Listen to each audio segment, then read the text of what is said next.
The problems that we're facing on social media, I think everyone knows that at this point, this extreme polarization, this breakdown of what even is truth, teen increases in suicides and depression and loneliness, everyone's like experience of being addicted and zombie scrolling. There's like all sorts of terrible civilizational and personal outcomes that have happened from something that seemed so promising.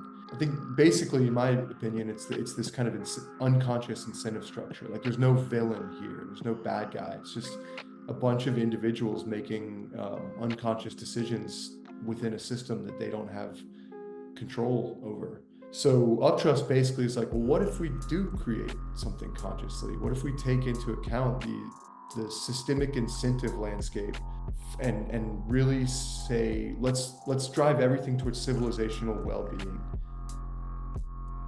The container is now open. We are so excited to bring you a bonus secret special episode of The Container featuring Jordan Myska Allen. If you're into circling and authentic relating, you know Jordan because he started the Relateful company and he was on a very recent episode of the podcast. But Jordan is also an innovator and a thinker, and he has been working on a new social media platform called UpTrust. It's radically redefining what social media platforms do and how they reward your engagement. Rather than creating algorithms that are luring the user into an addictive cycle of use, UpTrust is encouraging open-mindedness and critical thinking. For listeners of The Container, you can join the beta with the link in the description below. You can talk to Sinai on there. For those looking forward to the second half of our massive interview odyssey with Rob Kanzler, that's coming up in a couple weeks. There's a bit of change of plans because this beta is going to be closing soon. And we really wanted to get the word out because, like many people listening, we see social media as such a promising space, and yet one that is the source of seemingly a lot of issues going on in the world today. For instance, there are people who week in, week out listen to free podcasts and never go to the Patreon and become patrons. I know. Everyone listening to this show has already gone to patreon.com/thecontainer and made a commitment of small monthly donations. But believe it or not, there are people who haven't taken that step, leading to a tragedy of the commons. Alright, with that deftly hidden plug for our Patreon out of the way, let's go into this discussion with Jordan Myska Allen about social media, the new platform UpTrust, and how we solve the world's problems.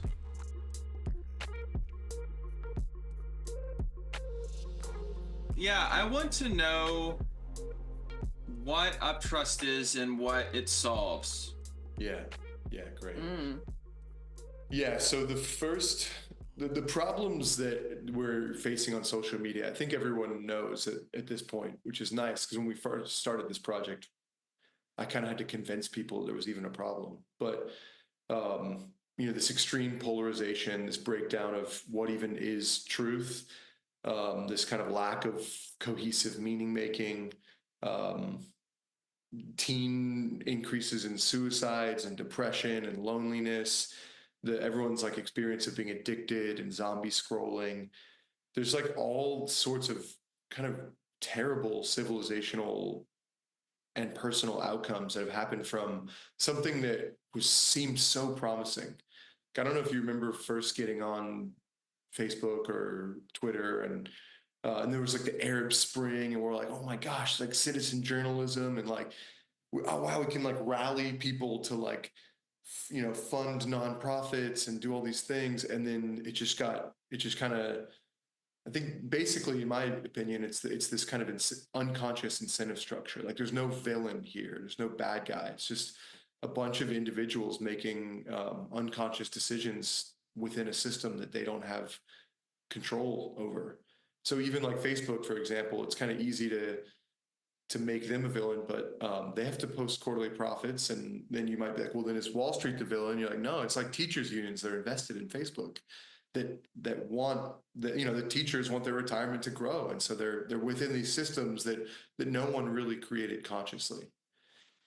So UpTrust basically is like, well, what if we do create something consciously? What if we take into account the systemic incentive landscape um, at each point, and really say, let's drive everything towards civilizational well-being, which includes communal and personal well-being, which has to include making money. We're not a nonprofit. That's the kind of, like, for me, money is the I think we might have talked about this before, but it's like calories to the body. So you need it, but I don't. My life's not about obtaining calories. That's how I have nourishment in order to do what I care about. And so the company's the same way.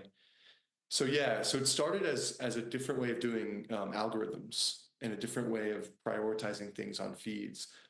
And it's grown from that. So I can talk about there's like two algorithmic innovations. There's actually, I'd say maybe three.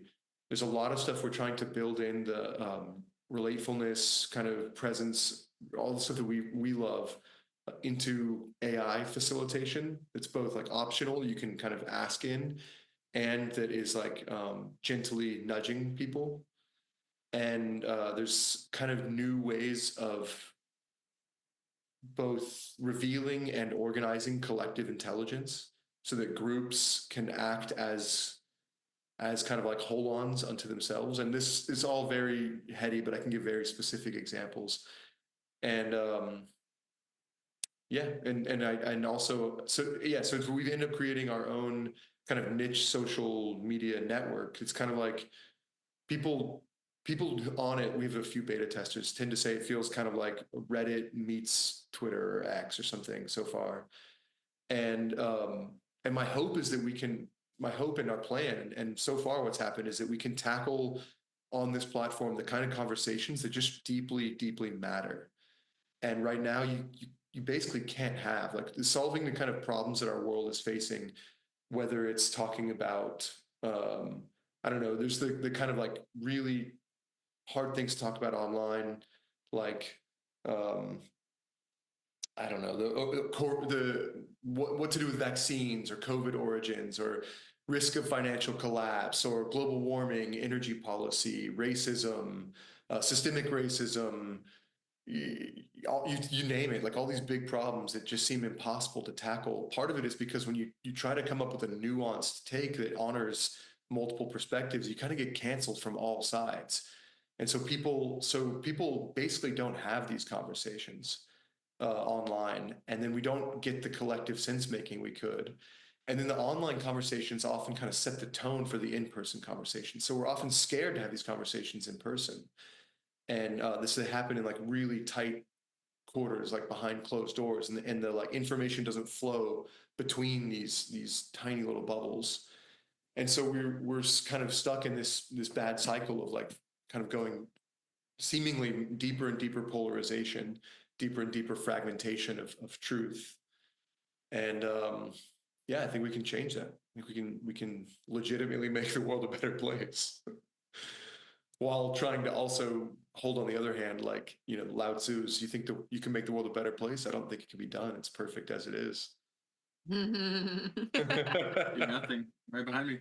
But yeah, I would really like to I think you outlaid that really beautifully, and I kind of like to look under the hood a little bit. Yeah. And where I'd really like to start is with the algorithm, because something I was just talking to my sister the other day about this, about how, like, um we are on an algorithm. Like, that's how we find some listeners, is through the algorithm. So we're in this relationship with the YouTube algorithm and with Facebook and other things. And um to be on it means to, like, work on its terms to find people's attention. But what I notice is that on a very basic level, let's say, like, the YouTube algorithm, like the way Mr. Beast, for all of his flaws, maybe, I don't really know what's up with him, but people are mad at him or they like him or something. But he's very successful, and he put it a really clear way. Like, the YouTube rewards if someone clicks on your video and watches for a long time. So the more they click and the more they watch, obviously the better. But it's funny, that sounds like if you're YouTube and you want people to be watching as many videos for as long as possible, that there's like some rationale to that. But for me as a consumer, I don't actually like, do I want to spend my time watching the most compulsive videos out there, like the ones I most compulsively engage with? That's not actually what I'm interested in. Like, it's that's actually probably what I wouldn't choose. Like if I could opt out of being shown compulsive things, and then I feel myself interacting with algorithms on other platforms that same way, where I'm given stuff that really like heightens me and sucks me in, and it's like it feels like I'm just vaping or something. Yes.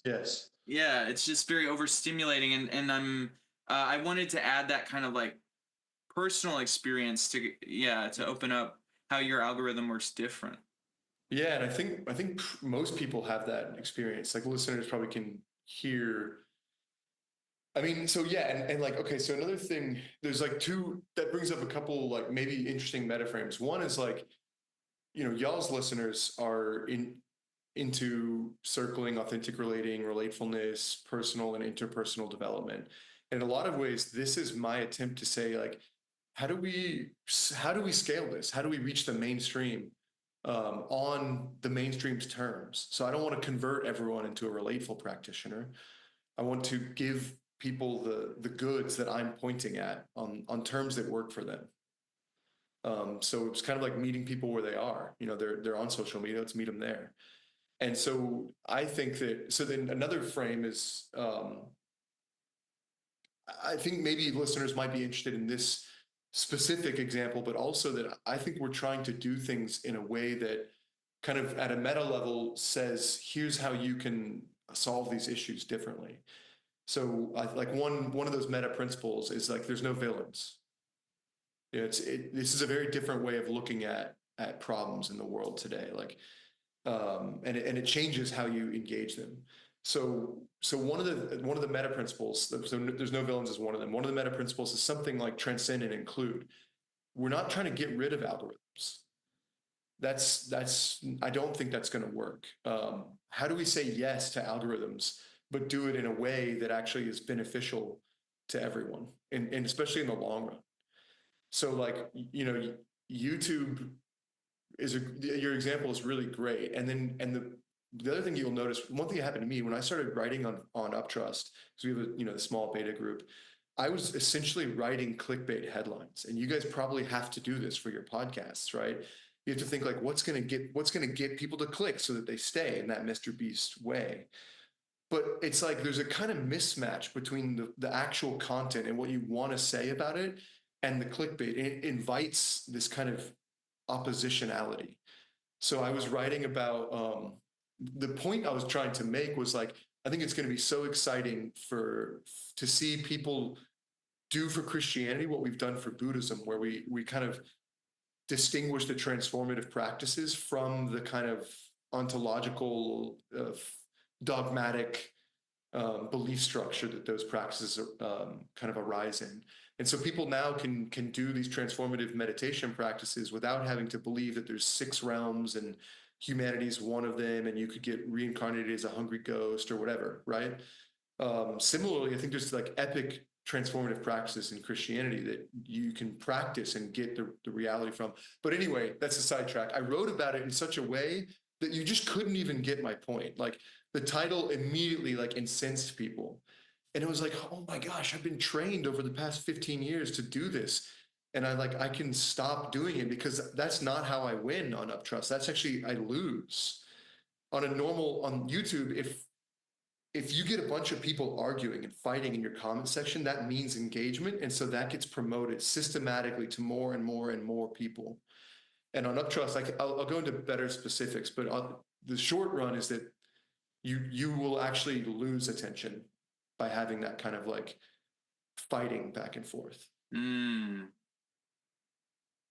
Controversy. Yeah, that reminds me, one of the really sad realizations we had last year working with shorts for a while was that the videos that got a lot of dislikes were promoted by the algorithm. It wasn't the videos that were getting only positive stuff. It was like negativity needed to be a part of it to like boost it, and it felt sad. There's like a sadness that washed over the project, and like, we're not gonna do shorts anymore. I don't want to be. It was like Right. disheartening, you know, as a human. It's very disheartening. And then you feel like you have to choose between like sacrificing your integrity or sacrificing your success or your well-being or your impact. And you're like, so if I want to impact the world, do I just kind of like bite the bullet and kind of do this controversy thing? But then it just feels like a no-win situation. Yeah, that's true even with thumbnails. Like Yeah. we saw a consultant who was like, you've got to get that controversy into the thumbnail. And you look at thumbnails on YouTube and you're like, oh my gosh, the just the facial expressions people will do where they're like, oh, or something, and that like gets you to click on it, and then it's actually sometimes fairly good content underneath, but yeah, it's so bizarre. It's so bizarre. I love the idea of that not being It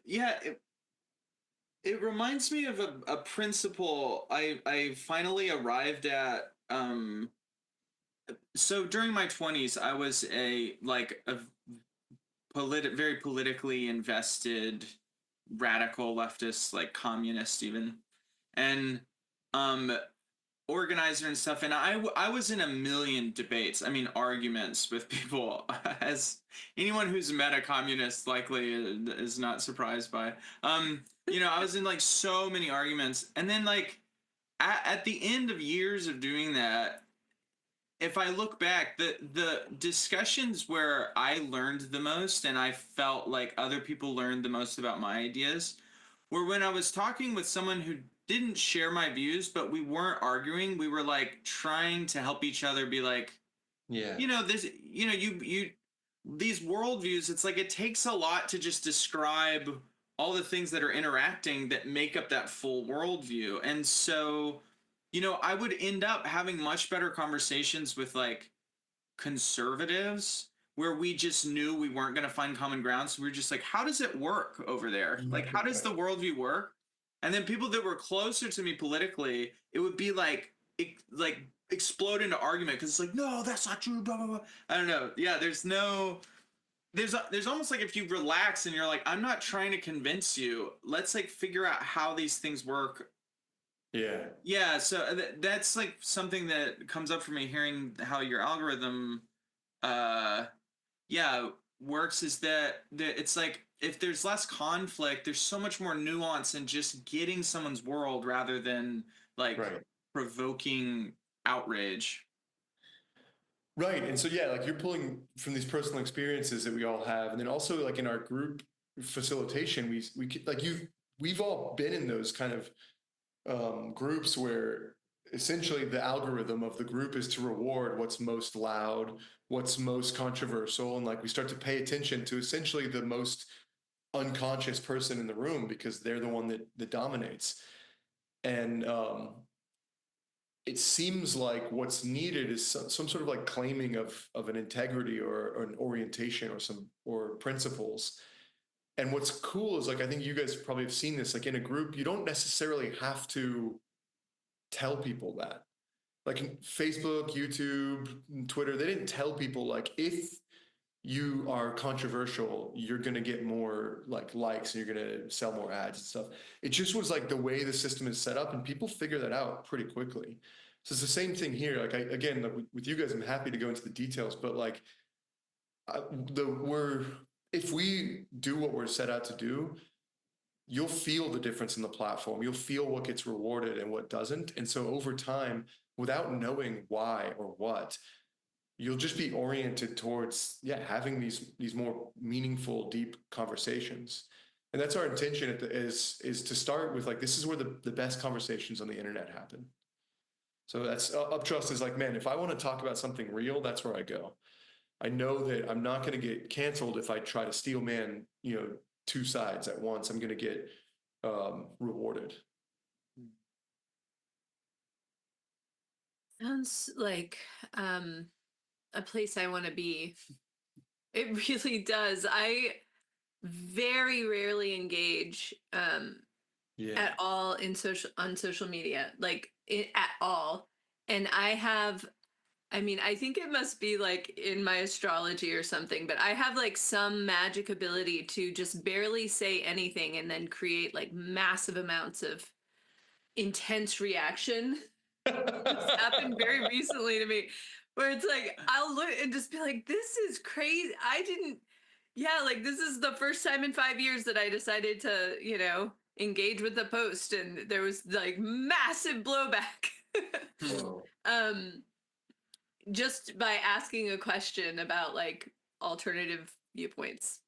Right. Um, and so I love the idea of really like that being like the idea, like, oh, let's talk about alternative ways of looking at this particular topic. And then that being encouraged versus received as argumentative or like Right. intentionally incendiary or something. Yeah.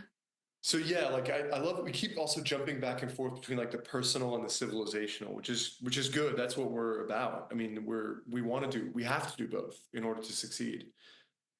So one thing I want to note is like I'm very similar to you. I just kind of like I have all the profiles, but I basically never use them.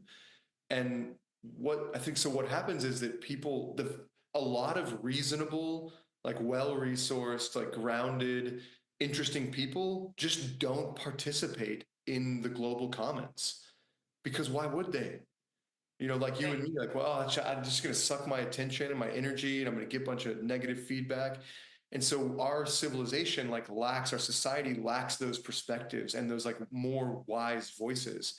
We don't see them. And then what like even kind of crazier is that now the LLMs are all training off of the conversations on the internet.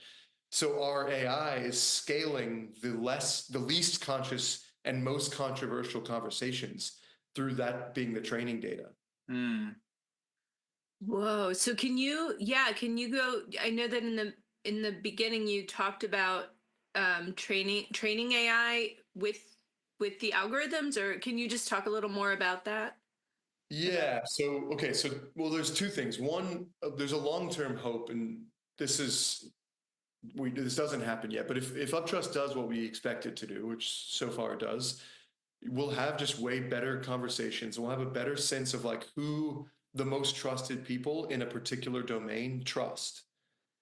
And so we have just a way better source of training data. Like I don't want to see what the like average person on Reddit thinks about theoretical physics. I want to see who the theoretical physicists trust the most amongst each other, what they think, even if they disagree. Like that's where I want like my AI to be telling me stuff, right? So we'll be able to do that. But in the short run, what we're doing is more just using anything, using ChatGPT, using Claude, using Hermes, whatever. Like we can kind of bring the wisdom of, for me, it's relatefulness, like into even the prompt engineering. And this has been a little tricky so far because the LLMs have gotten more like sycophantish. So like at first my prompts were like kind of doing amazing things in the conversation. You can just like ask a bot, give me some insight, or can you like intensify the conflict by steel manning both sides? And I'm kind of bringing in like my internal heuristics that I use in facilitation to like say, here's some relevant stuff to pay attention to.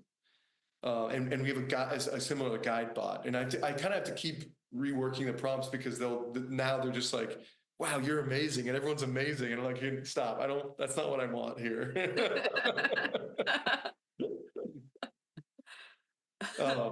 But yeah, like it matters a lot the input you give it, and so it's essentially, I think these LLMs are a combination of like for those who don't know, I think everyone mostly knows LLM is just like the large language model AI. It's the conversational AI that's like just all the rage right now. So yeah, I think they're basically they're like a double mirror, a mirror of society, like the average person on the internet, because that's where the training data comes from. So it kind of gives you a sense of that. And they're a mirror of what you give it, right? It's kind of like what you put in is what you get back. So if you, and you'll start to notice this, if you're really polite, the AI is really polite back. If you're really mean or curt or direct, it'll be really mean or curt or direct back. So yeah, basically we can kind of like, it's another small, there's a bunch of things that we can do that basically nudge people is the way I would call it. Like, I know like Google used to do this, for example, with their staff. Like they'd have fridges full of drinks and they realized like, oh, we're like only providing soda, and like this means that people reach and grab a soda, and then we have like less healthy citizens or whatever, employees. And so they started changing what was on the fridge, what was in the fridge, and like labeling it or putting the Cokes. You can still get them, but they're like on the bottom and they're like with a red label, like just, you know.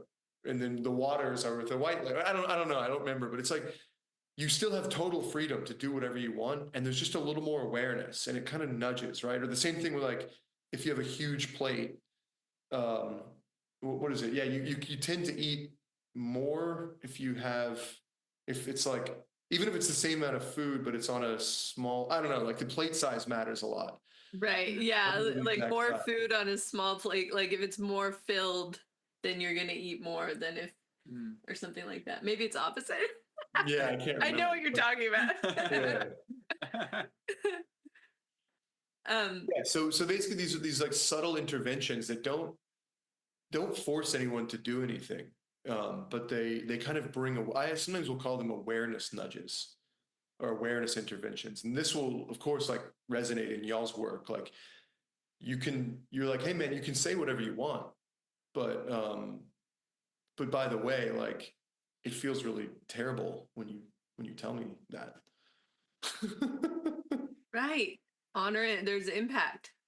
Yeah, and I'm noticing there's this interesting um, moment that has to happen. So if you have like, here's like, go to your app store or whatever, or Google Play Store or whatever the good one is, and you like search for your social media platform of choice, and it's like, okay, here's the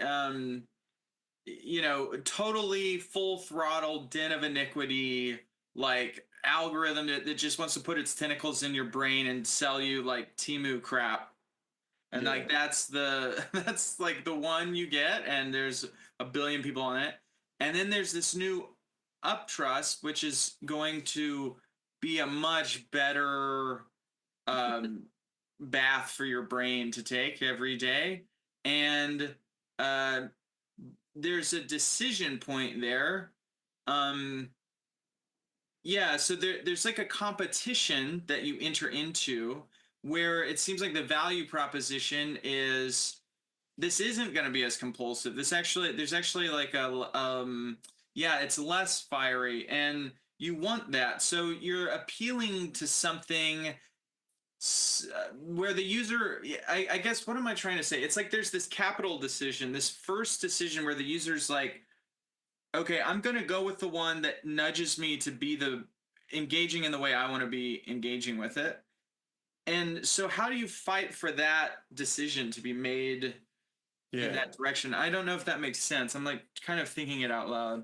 Absolutely, it's a great question. It's a question I get a lot from investors because we're right now it's all angel backed, but we have 5 investors and we're raising another round, and that's all interesting and fun as well. And part of it, like the money has to be right. It has to come from the right source. It has to have the right intention, or else we're going to end up in the same crappy incentive structure as every other platform. It is innocently playing the game that they are playing.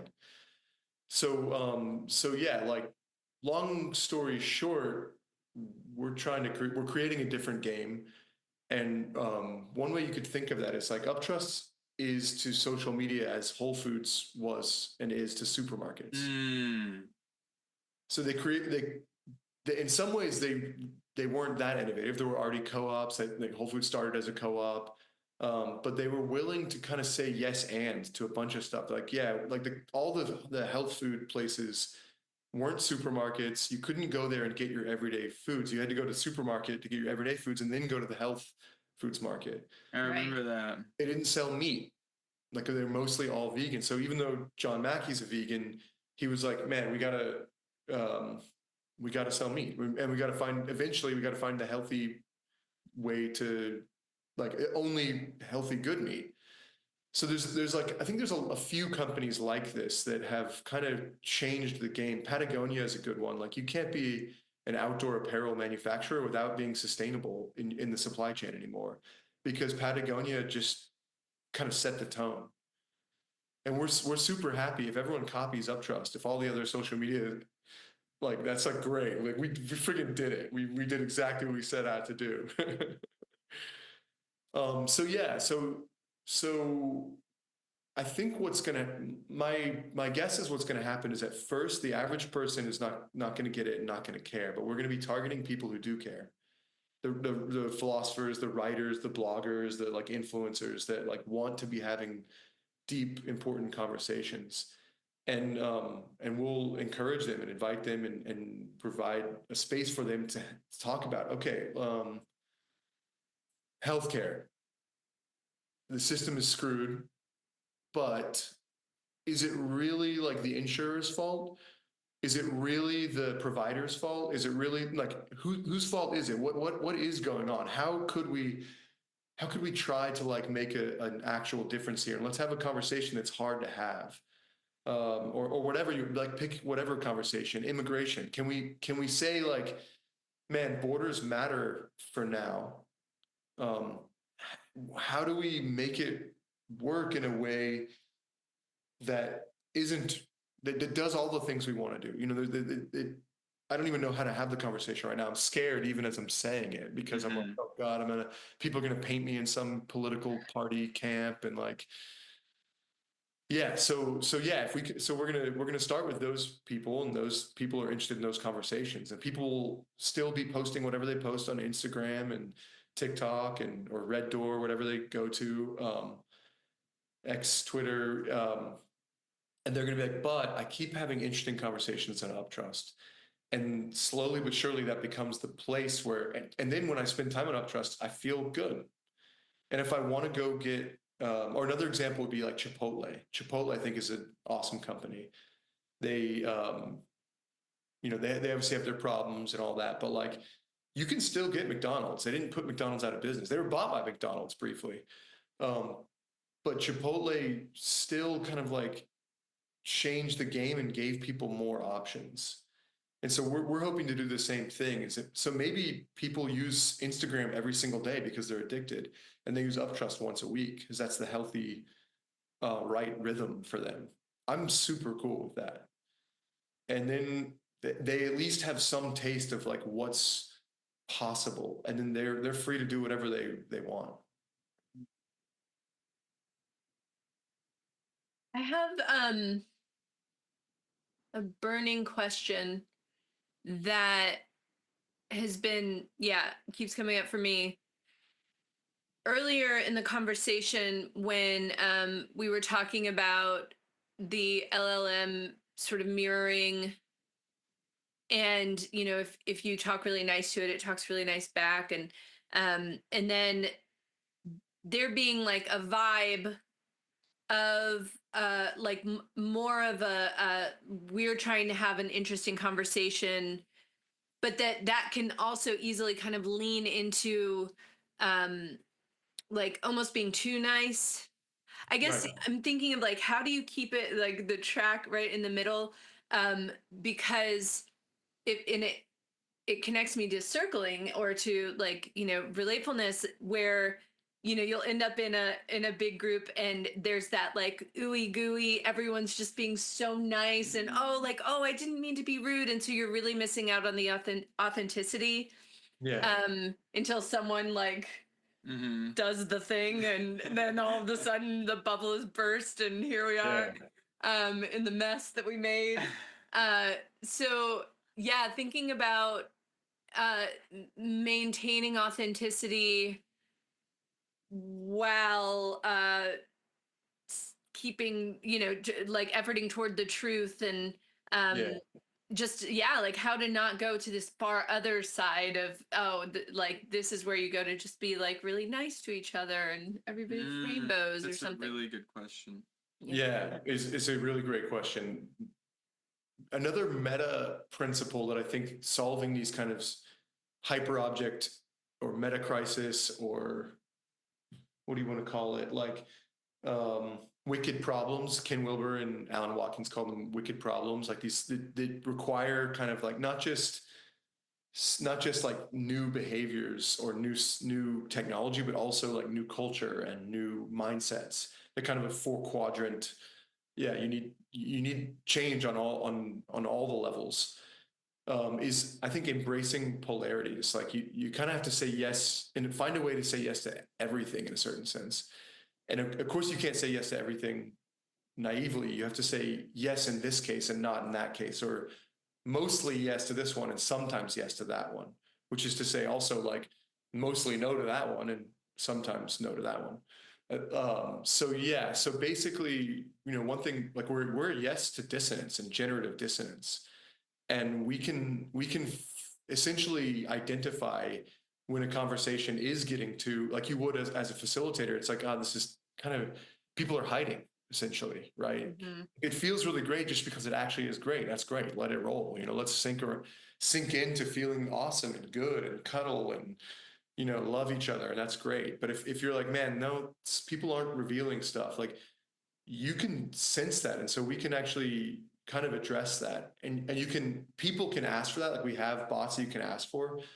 And we can also identify that in the data. And we kind of jokingly created a troll bot, especially the Aussie troll, because we got 3 people on our team are from Australia, and it's hilarious and it's great. And so we kind of just own one way I would say another meta principle is like owning the black market.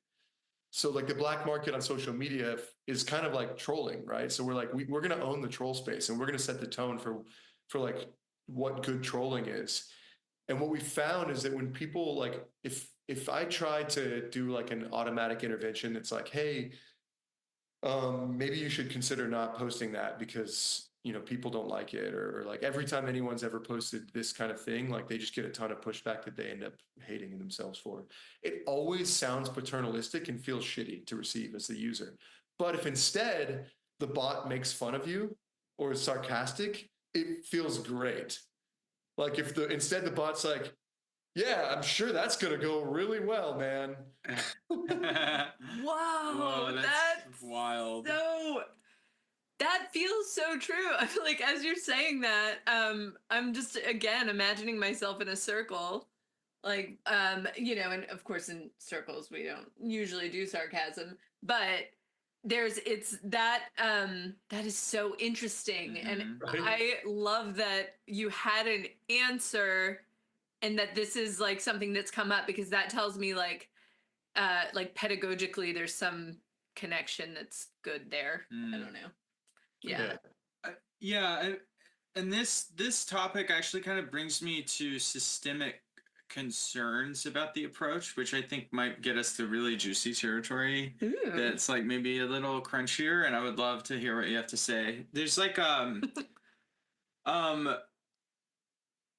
so, yeah, and I'm wanting to like use an example. So like when I was coming of age politically, it was during the Aughties, and there was the Iraq War, which for most human beings at the time in the world was a horrific crime, and now even in the U.S. that's widely seen as like a mistake at the very least, or like an unfortunate misadventure at the very least, and then up to century defining war crime. But there's like, yeah, what I remember of being frustrated by at the time was there was this like sensibility rhetoric in like the New York Times and the major media of the day, where it was like, well, some people say it's bad, but other people say it's good, and who's Right. to say, and it was like there was this kind of reasonableness that was like this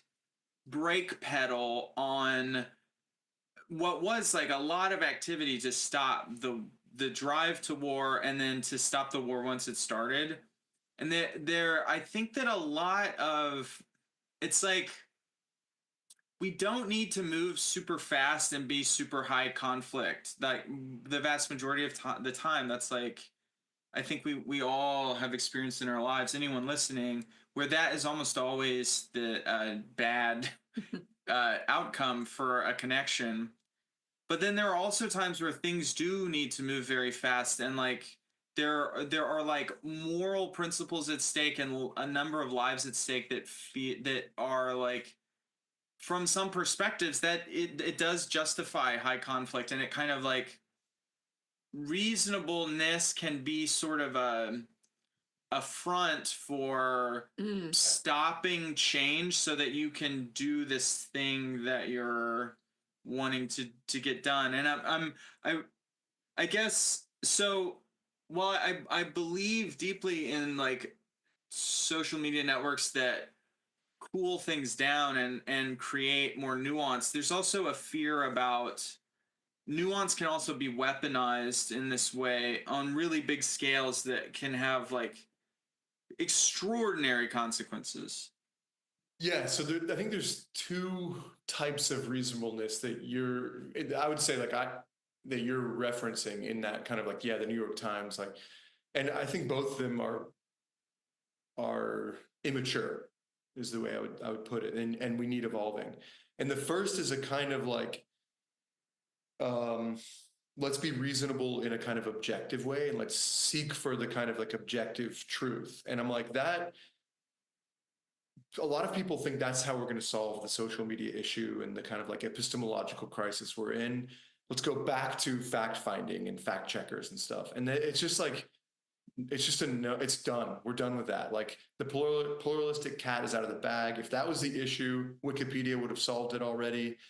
Whatever. Wikipedia is like mildly biased in some form or fashion to the left. And yet the issue is still not things that resolve, it's things that may never resolve. Like, was the Iraq war a mistake or not? I mean, that's an opinion about a set of facts. You're never going to resolve that in a way that's satisfactory from a kind of scientific, objective point of view. And so we have to evolve past that. We have to evolve into this kind of pluralistic, at least, and UpTrust is hopefully taking us a level beyond that. But the problem with the pluralistic kind of like multi-perspectival approach, which is, I think what you're saying with the New York Times, is it's like, okay, it's self-contradictory philosophically. Well, nobody has the right point of view here. This seems reasonable, that seems reasonable. And that is itself like a meta imposition of a view. If 99% of people agree on something and 1% don't, saying that they're like, well, let's get a view from the other side and give it equal airtime is a massive boost for that 1%. And the media does that all over the place right now. And I think this is very, very problematic because the media is mostly postmodern, essentially. And social media does that right now. So, they're like even smaller examples like Holocaust deniers, like was it, I don't know, 0.001% probably of the population. And then, but, the algorithms promoted that to where it's grown. It's a bigger and bigger percentage of the population. So the idea of being like neutral or perspective free or like post metaphysical, I think is that you can't have it. It doesn't exist. You have to claim a perspective or a view, and so but. It gets really complicated. So the perspective we're claiming, and the thing I actually want to evolve civilization to understand and see, and we don't have to agree, but we should have like an overarching orientation that some views are better than others. Some things are more right or more appropriate in certain contexts than others. That doesn't mean they're objectively right. But like you said, like you're like, well, with the Iraq war, it's like kind of widely considered that this was like a mistake. Great. That's solid. I'm down with that. And what we can do that we're not doing right now is we can actually like quantify that. We can say, what do we mean by widely considered? What we mean is, and you could go to a page on uptrust.com/Iraq war or whatever. We don't have the .com, uptrusting.com. Iraq war, which again doesn't exist right now, so don't go there. But eventually you'd be like, all right, 94% of the conversations essentially say there's basically an AI overview, like say like it was a big mistake, and you can click in and see like what are the subclaims. Here's the top 5 subclaims, like because of this, because of that, because of that, and then here's the disagreements and subclaims within those subclaims, and then you can eventually find the specific conversation and start to engage and dialogue and see where But then what about the other 6%? Well, 4% say it was the right thing and the best thing, and 1% says some third perspective, and 0.5% says some fourth, and 0.5% says something else. And you can actually just see that. We already have the technology for this.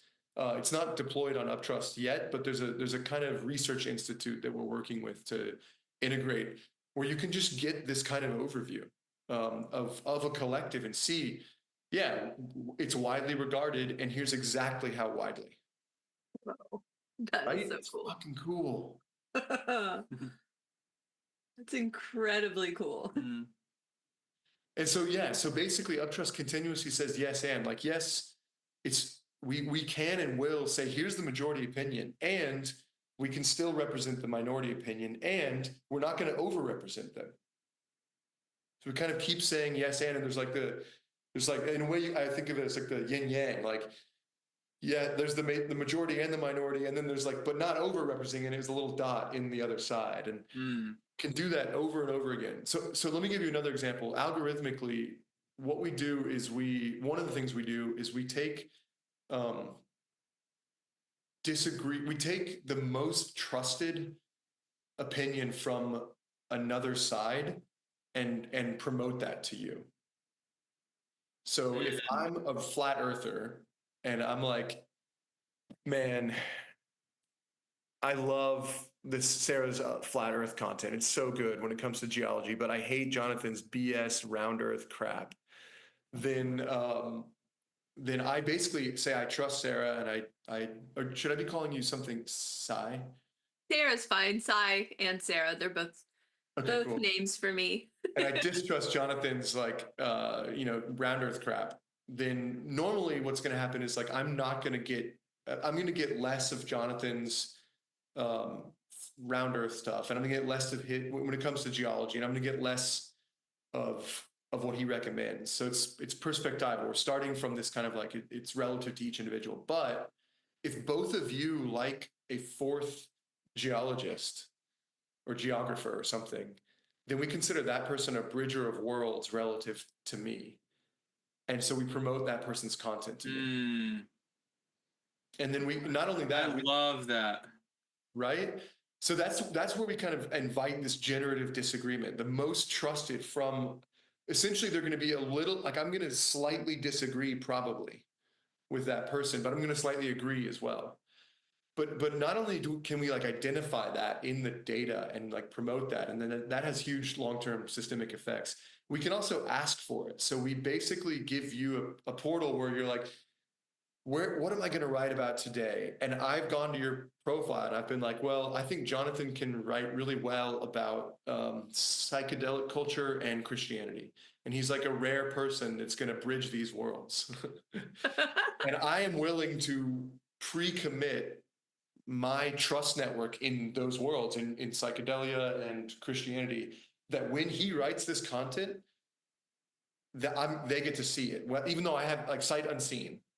And then Sarah gets on and is like, oh yeah, like I agree. Boom, she adds it. So you can get on and you're like, wow, there's like, I'm gonna already have thousands of people reading the content on this. So what am I gonna write today? I could write some random BS, or I could write something that kind of tries to bridge these worlds. And so you're incentivized to write that because you can see how much you're gonna get from it. And then if you write something that's just like totally betrays my trust in you, I'm gonna down trust you. Like if I get punished for that if my network doesn't like it, and so I'm gonna be like, that sucked, and I'm not gonna ask for anything more from you, and I'm gonna down trust you, and you're gonna lose access. You're gonna automatically lose access to my network, and you're gonna lose future access because I'm gonna stop doing that. And so you're incentivized to actually write quality bridging content. Disincentivized to write some like puff piece or something that like increases like the madness. I really like the you know, in production, like pulling and pushing. There's like a pulling dynamic to that almost like I don't know of any platform that has that That's built right. in, where it's like come here, like just very clear doorways of like we want this from you if you got it. There's something about that feels very like transparent and inviting you to like step into places where you actually can open people's minds or like connect viewpoints or something. Open minds is one of these like it's like an inherently good thing nowadays to be like, oh, if someone has an open mind. So for I have like I like don't like the term because it's it's kind of unquestionably good or something. You may want to close minds. The invitation may be like, man, I think Jonathan can make some really important points about, like these people are too open and like I think he can make some important points about the cost of that. And I want to promote, you know, you writing about like, hey, be careful. Here's some, you know, like there's yeah, I really like what you're saying. Or maybe there's a bridge between open minders and closed minders, you know, like it's so interesting. And there's so many cool, interesting things we can do with this. Actually, the push-pull distinction is the only reason I didn't say it is I can't remember which one is which because I can kind of see both as push and pull. Yeah. That's why I didn't clarify either. I was like, wait, is it pull or I think it's pull. Yeah. It's just like with the plate and the food earlier. Exactly, yeah. Plate sides and Yeah. pushing and pulling, both very important. Very Very important. I love this. I mean, I guess I'm just now connecting the dots of the concept of trust. You know, that's been such a rich theme at times for us in circles and in events like AR events. Like even just a simple sentence stem, you know, like using trust as like the core of it, and exploring the idea of like where trust actually arises, because the way that, you know, people will be like, oh, I don't trust you, as though it's like you doing this to me, when really I really like the idea of up and down trusting. I think that was the terminology you used. Yeah. Because it really, like, as you being the one interfacing with the app or with the, you know, with the media, it's like, um it it reinforces the idea that trust actually comes from within. It isn't like, I don't know. I think that is, for me, has been a hard lesson to like really learn Yeah. on a deep level. Yeah. Yeah, exactly. Yeah, so this is one of the places where it also is like embracing a polarity of like the individual and the collective. So trust is we're basically continuously trying to like model how trust works in real life. Like there's things that I think at a philosophical level, I could say like I trust everyone, and and the question is what I trust them for. So if I don't trust somebody to show up on time, I trust them to not show up on time, or I trust them to be inconsistent. And but like let's set that aside for a second and just use trust and not trust the way that like people normally do, because it's just a little easier to talk about for now until I get better at using the other one. Um, so like trust really is domain specific. I'm like I trust you guys on, you know, doing interviews and leading groups, and I don't know if I trust you when it comes to cooking or when it comes to um, looking. There's tons of things I don't know if I like welding, like, right. There's some things I don't trust me for that I shouldn't be trusted for, and so we like domain specify what you're trusting someone for on the platform. And then furthermore, like trust really is subjective. Like I trust Jonathan a little bit, and Sai, you trust Jonathan a lot in facilitating, for example. And Mhm. that's right. That's how it should be. And so our platform should represent that. At the same time, trust is a community phenomenon. And so there's some sense in which like the trust score already represents like the network effect and kind of takes into account like I trust you and you trust him. And so there's some transitivity there. But I also want to be able to see relative to a given community what someone's reputation is. And we can do this. We can aggregate like when it comes to like everybody who listens to the container, what's the kind of aggregate level of trust of Jonathan's facilitation? We can as long as they've interacted with his content about facilitation, we can see this, and then I can kind of it's interesting to see like, oh, I trust Jonathan a little less than the average, or I trust Jonathan a lot more than the aggregate, and this is really interesting.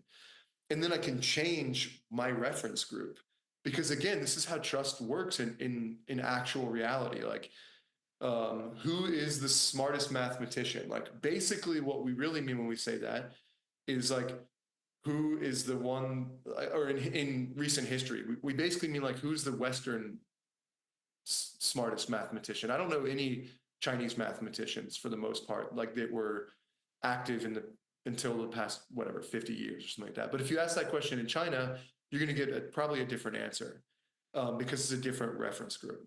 And that's natural, and that's how it should be. Like, if we just went with the overall global average, like, what's the best food? It's going to be Chinese or Indian food, because that's just where the population bulge is, or Indonesian maybe.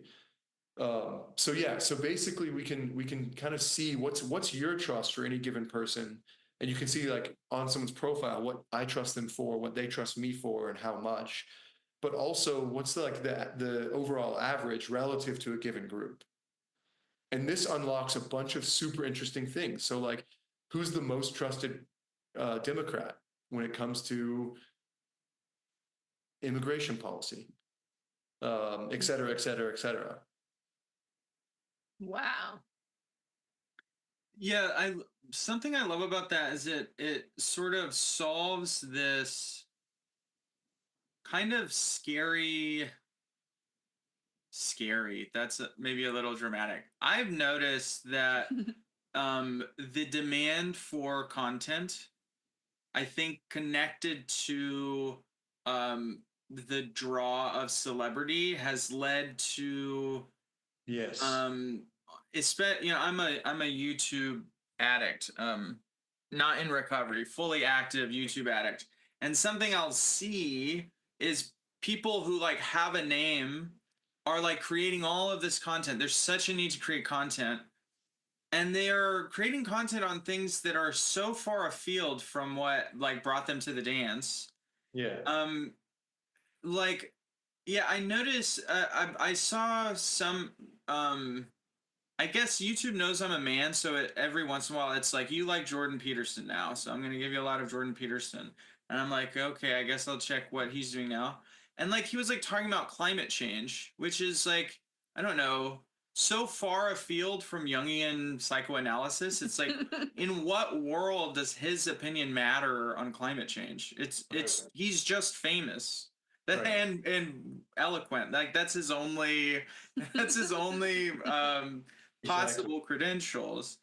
But there's like people want to see their guys, people want to see like but I mean, a big one this is true with is comedians. I know so much media for males is like, the comedian who says nasty jokes, what does he think about immigration? It's like, who cares? Well, how could that possibly matter, But that like drive for more content and filling it out, and then you just are saying stuff so much all the time, and it's getting like I have like a lot of feeling around that, and you addressed that kind of space. So yeah, it's like coming out right now. Oh man, I feel you. It's so frustrating, and it's frustrating on all sides. Like, on one, like for example, with Jordan Peterson, he's got a lot of really interesting, cool things to say about Jungian psychology and applying it to like Marvel movies and stuff like that, and like got interesting takes on Christianity and like understanding and reinterpreting the Bible and these like Old Testament myths. And people are really like, people who are identified with a certain like party are basically going to ignore him and not engage with any of that content because of the climate change stuff or the gender stuff or all these other things. And so it's like it's sad on both sides. Like not only should he not be promoted in these places where he's not an expert in, and we shouldn't trust him. He also should be not canceled in the places where he's got something to say. Yeah, 100%. Like there used to be a while ago. There used to be what's the term? Problematic fave. You know, where it's like I love this thing, but like don't put my head on a pike because I like it. Right. And it's there's there's less and less. I think people would have those, but they're just exposed to so much less and less of complicated figures who they love but have big disagreements with. And now it's like you find these people who you just are 100% in alignment with or something, and there's value there, I guess. I don't know. There's a premise that there's value there. Right. And I think one of the negative effects of this is that it makes it seem like we have to be perfect as individuals to enact change in the world. And so it's like easy to kind of, oh, well, I'm messed up in this way, so like I'm just going to give up and blah, blah, blah. And it's like, no, actually, if you're like, man, Winston Churchill was like, did some cool stuff and he also had a bunch of problems or whatever. MLK Jr. was like super influential and helpful. And also he had some issues when it came to like his family life or whatever. Like, that's great. That means if I have some weird issues with my family life, I could still be an advocate for anti-racism or something, you know, like that's a good thing, not a bad thing. Like it's relieving. Hugely relieving. Man, on a personal level, the years that I held myself back because of certain aspects of my life that I thought would not be acceptable or like that I couldn't be this because of that. Yeah. Right. Yeah. Let's let them be not acceptable. And then also still have your gifts offered to the world. Gosh, that again brings me back to like relatefulness and circling. It's like that's what we learn in these practices. Like I love the connections between UpTrust and the relational arts. It's incredible. I mean, and no wonder, obviously. Yeah. I mean, I for some reason I do feel surprised though, and because I didn't know until we had this conversation, how interwoven they would be or are. And I remember like when you first told us about it, and that I remember having like I don't know if he's going to be able to make the case for that, or like I'll be able, I don't know if that I don't get it, and it seems like I'm not gonna. It seems like I don't believe it or something. Now I feel differently. Right. Now you can even, again, like if even if no one else noticed, or if people that aren't into these relational arts can't tell, it's like anyone who is going to be like, oh yeah, it's like totally sourced from that field and that consciousness. And that, I mean, for me, like over and over and over again, seeing like human beings show up and like, maybe I don't agree with their story, their position, their history, but like being with them and being with them in love, like watching and being honored and seeing the innocence of it. It's just like, oh yeah, like you watch that love and that witness transform somebody. And it's like, yeah, man, can we help people do that? Can we reward that systematically on a massive like global scale?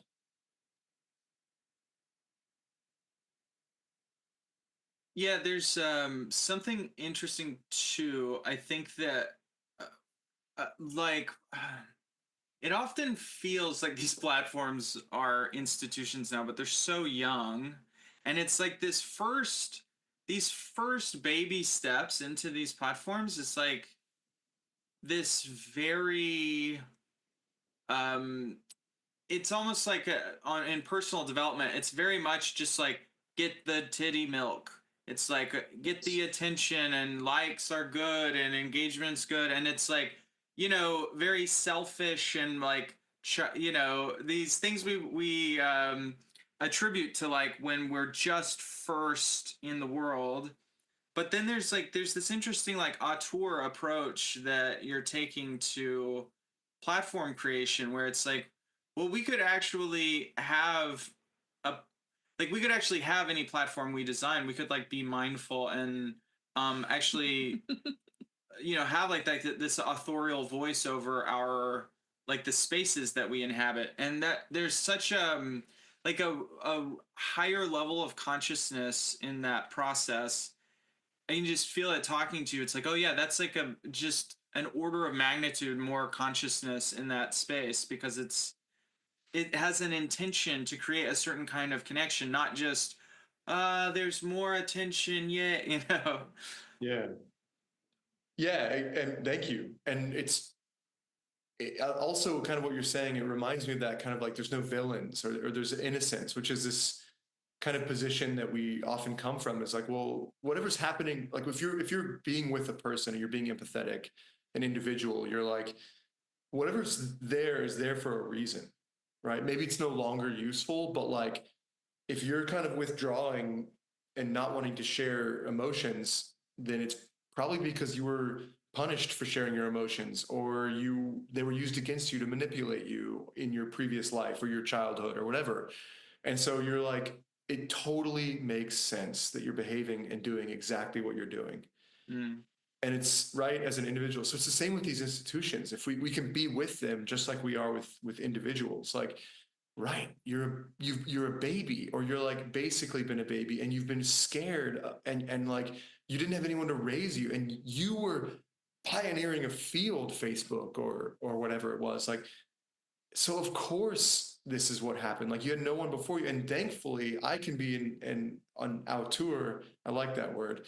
Um, because I'm building on what you've done and your mistakes. When Facebook built the like button, they genuinely thought they were going to be like increasing the well-being of the world.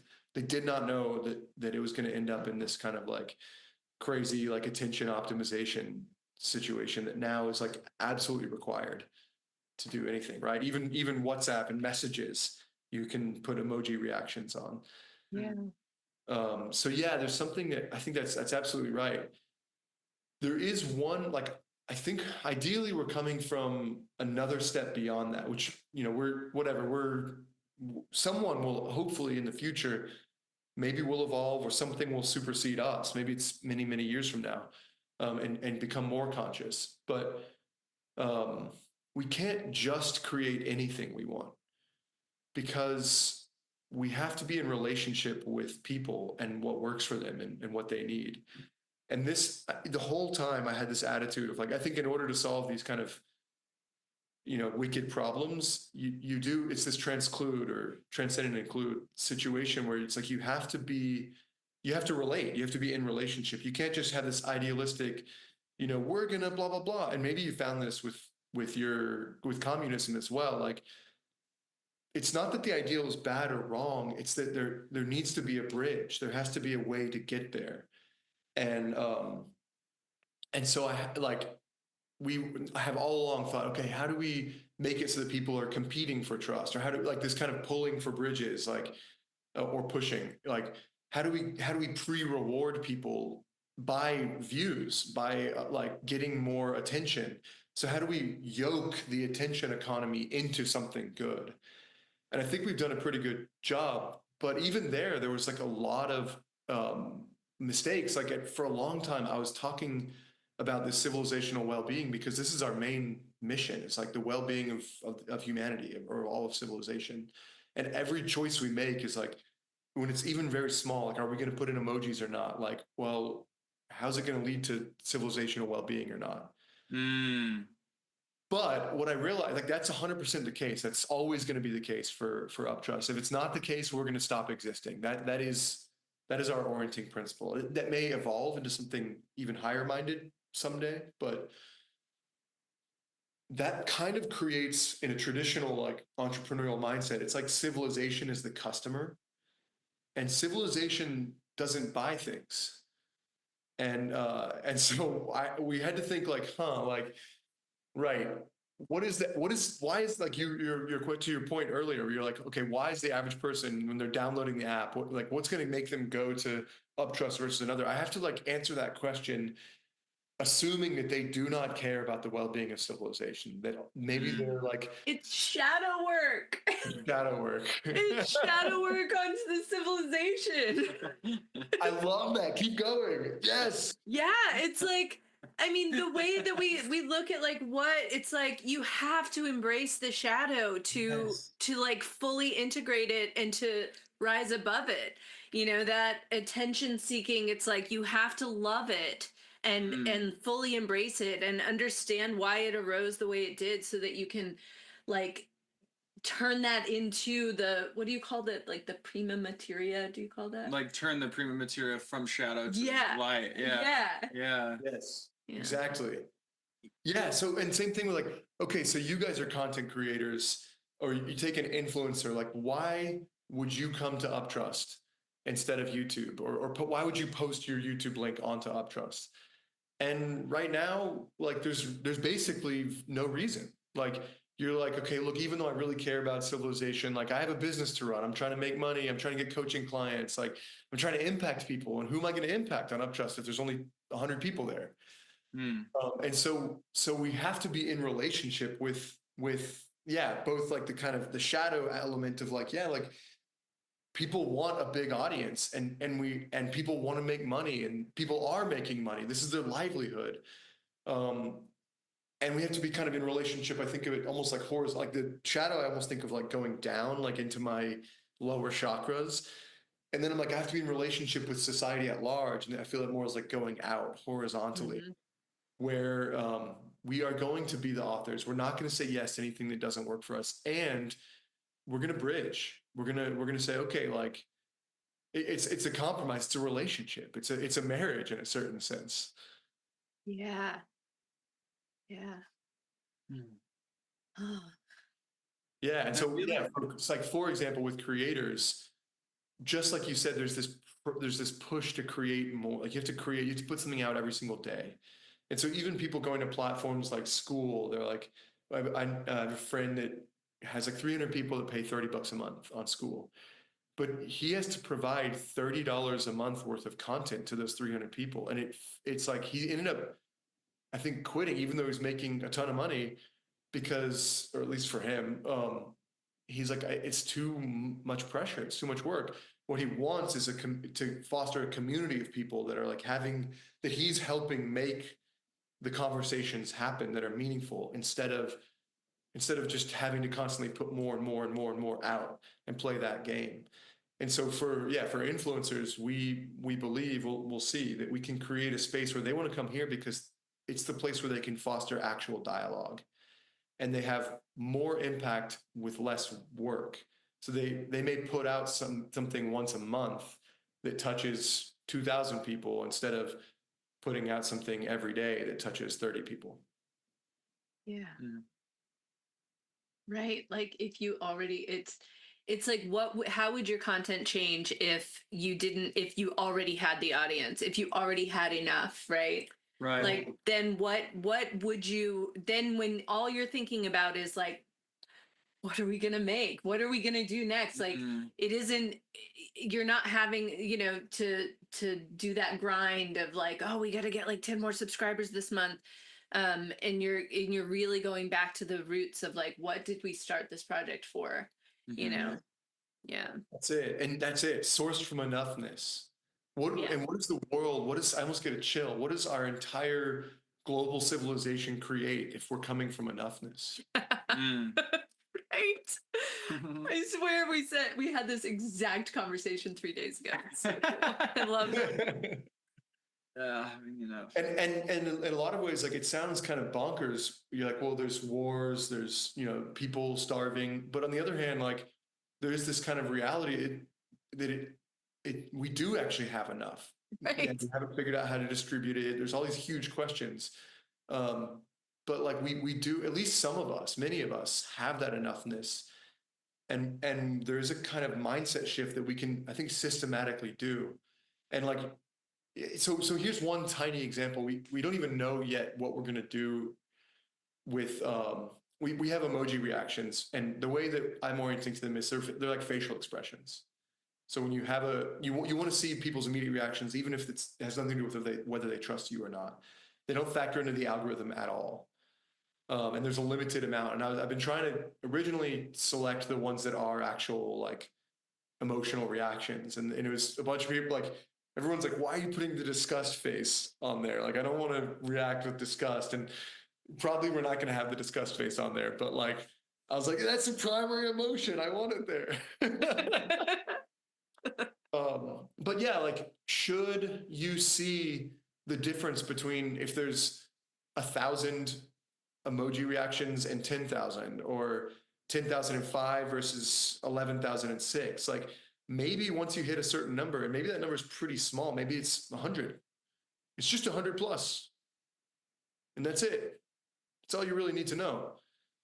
Um, and that kind of helps you in this enoughness. I don't like, oh, I already have enough. I hit satiation, and I don't need to play the game of let me acquire more, let me keep acquiring more, I've got 1 million, can I get 10 million? I've got 10 million, can I get 100 million, you know?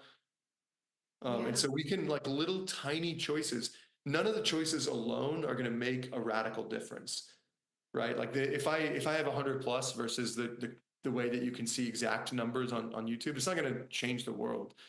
But there may be 1,000 little decisions that all make a 1% or a 0.5% impact. And together, it's like a wildly different system. Yeah. Yeah.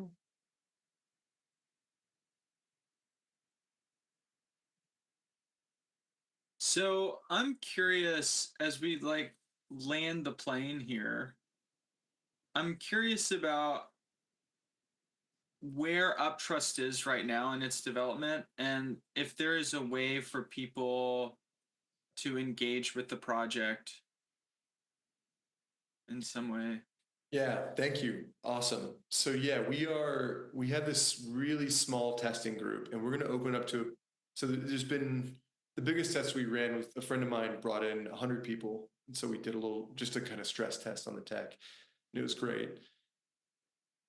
There are a lot of really exciting, some of the things we've even talked about today that are just like not yet developed.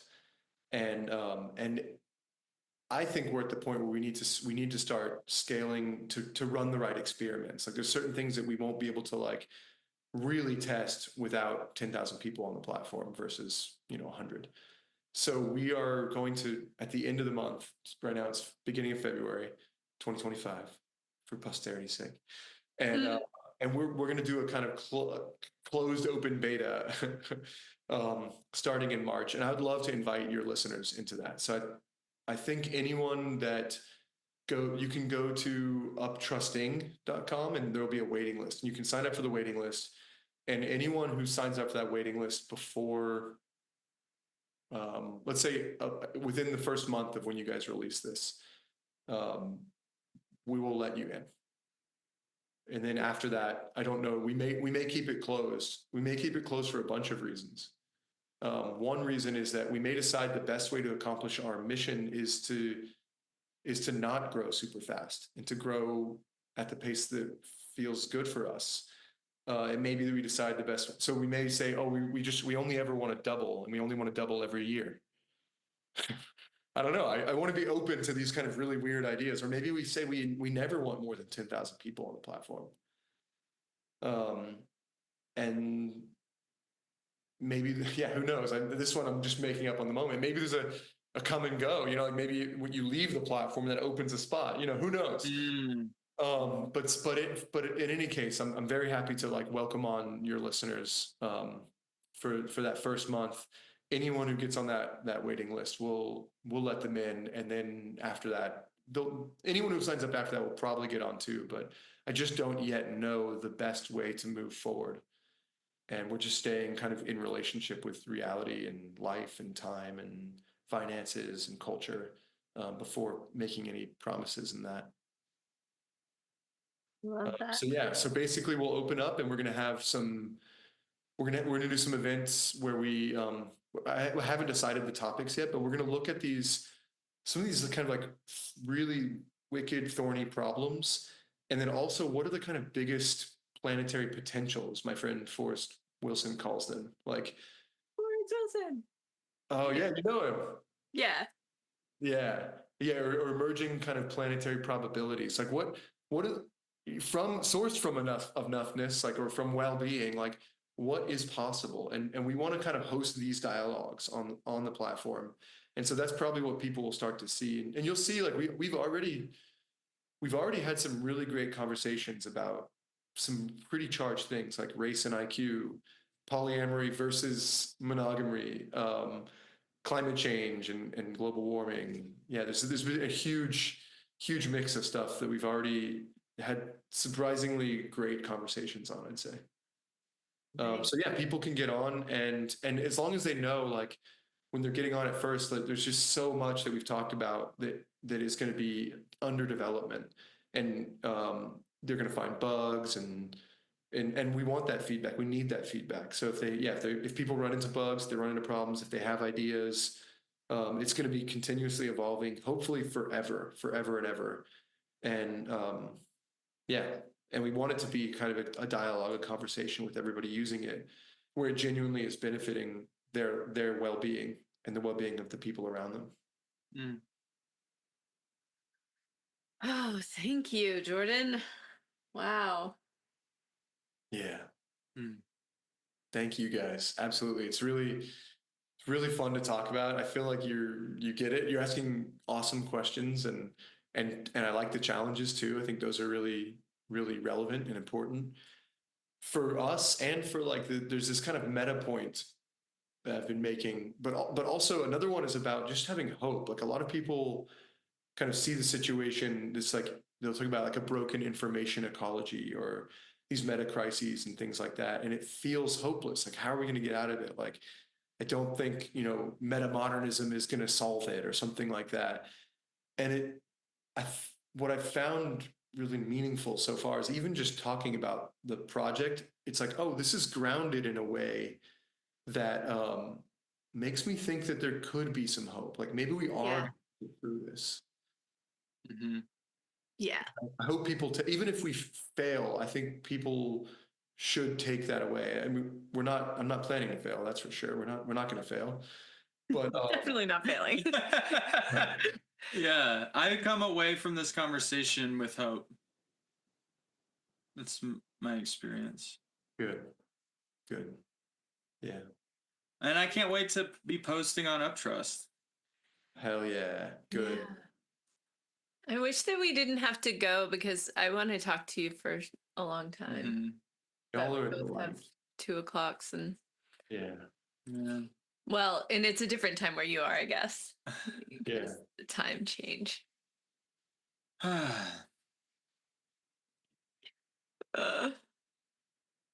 Yeah. so excited about UpTrust right now. Yeah, I'm I know, actually me like too. really, I'm like buzzing with it. Yeah. So yeah, well, we're gonna probably expedite this in the schedule so that it gets out sooner rather than later. Yeah, and we'll figure that out. We might. I was thinking we might even do a bonus episode, a little surprise episode, because we post every 2 weeks. So yeah, we could do like an in between week as like so that this gets out there, because I think people will want to get on that wait list and yeah, do action on that. Especially with the way things are. Like a couple days ago, I saw this very, people were really upset on a post, and someone was going through and deleting from the group anybody who did the laugh emoji on anything, on any part of the post. Like, and I was like, how are you determining if somebody was laughing for the right side or the wrong side? Because I was looking at the laughs and I'm like, I was laughing at all of it, really. I mean, it was crazy. So stuff like that, I'm like, why am I being sucked into this? Yeah. Right. I'm so emotionally invested. Oh my gosh. Seriously. Oh yeah. This thing, like, we haven't quite figured out yet. Like, I haven't decided, like, what is the healthy use of notifications? Mm, yeah. Oh yeah. That's a good question. I think only life or death news needs to be a push notification. Anything else should be illegal. Any other push notification setting. I think that's Or you fine. can tie it to like your own self-trust in some way. Like if I'm overusing the fact that there are notifications, if there's some way to tell like that I'm overusing my notifications. Yeah. I actually have a fantasy about this. We're not going to develop it anytime soon, but I would love to build a little tool that's like similar. It's not that different from like Apple's like screen time lock or whatever. We're like, what is the right level of engagement for you? And then it helps you be like, hey, by the way, you're coming close to where you've said that you don't want to be using it anymore. Yeah. Eventually we just lock down. Yeah. We have a Sabbath. Like I've also thought about like, that's such a good idea. So what do you think? Should we have a global Sabbath? Like we're just like Chick-fil-A, like no Sundays. Or do we have a personal Sabbath that you commit to? Or do we leave it open but reward the Sabbath? Like if you take your Sabbath that you committed to, you get some benefit. You get to go to UpTrust heaven. That's right. And if you violate the Sabbath, you go to UpTrust hell. You have to deal with all the content you don't like. Yeah. Oh, that's awesome. I feel like it feels like such a cool idea, and there's a part of me that wishes we lived in a world where it could be global, like that we could all just take Sabbath on the exact same day every week. And I don't know, I mean, but I yearn for that world. We may create it. Yeah. Jordan, it's so much fun talking to you. I can't wait to talk to you again. Yeah, thank you. Likewise. Yeah, I really appreciate it. It's a cool way to get to know each other. Yeah, it really is.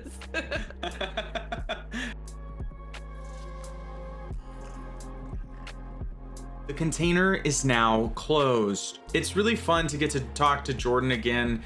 He is eloquent and an exciting thinker, and the things he's doing at UpTrust, I'm really excited to see take form.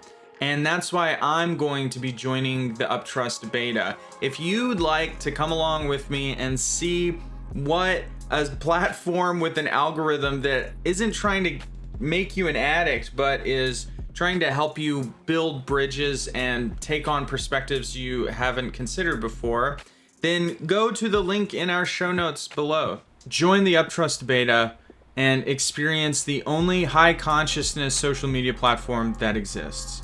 For all those Rob Kanzler heads, in 2 weeks, check out the second half of our mega conversation odyssey with the sexual mystic himself. And with that, we have a nice way of closing. Keep it namaste.